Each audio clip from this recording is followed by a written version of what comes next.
Le Point Bourse vous est présenté par Bourse Direct.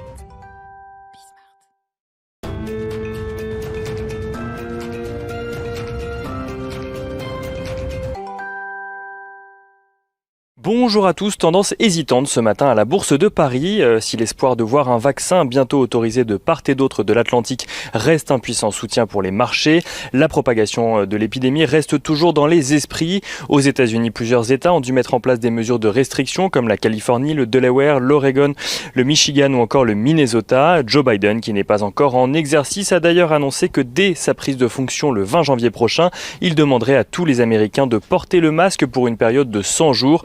Dans les lieux clos et les transports en commun. En France, Olivier Véran a annoncé de son côté que le nombre de cas ne descendait pas suffisamment pour atteindre l'objectif des 5000 cas par jour fixé par le gouvernement. Selon le ministère de la Santé, la tendance serait actuellement autour de 10 000 cas par jour, ce qui laisse craindre à plusieurs observateurs un report de la date de déconfinement initialement prévue le 15 décembre prochain. À noter qu'au Royaume-Uni, la campagne de vaccination a officiellement été lancée aujourd'hui. La première personne à avoir été vaccinée au moyen du vaccin Pfizer est une femme de 90 ans. Sur le plan des négociations en matière de Brexit, celles-ci sont au point mort ce matin. Si la présidente de la Commission européenne et le Premier ministre britannique ont échangé hier par téléphone, ils sont surtout tombés d'accord sur le fait de ne pas être d'accord. Les trois sujets d'achoppement étant toujours les mêmes, la concurrence, la gouvernance et la pêche.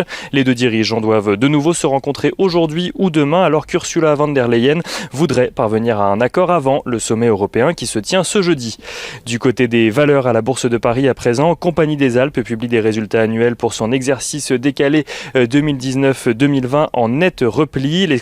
L'entreprise qui exploite des stations de ski mais aussi des parcs d'attractions comme le parc Astérix a subi de plein fouet les mesures de restriction. Elle affiche une perte de 104,3 millions d'euros là où ses bénéfices s'élevaient à un peu plus de 62 millions d'euros l'année dernière. Le groupe a pour l'heure décidé de suspendre son dividende. On regarde rapidement le pétrole qui se négocie ce matin aux alentours des 48,5 $. L'once d'or qui se négocie au-dessus des 1850 $, tandis que l'euro-dollar est toujours au-dessus des 1,21 $ pour 1 euro.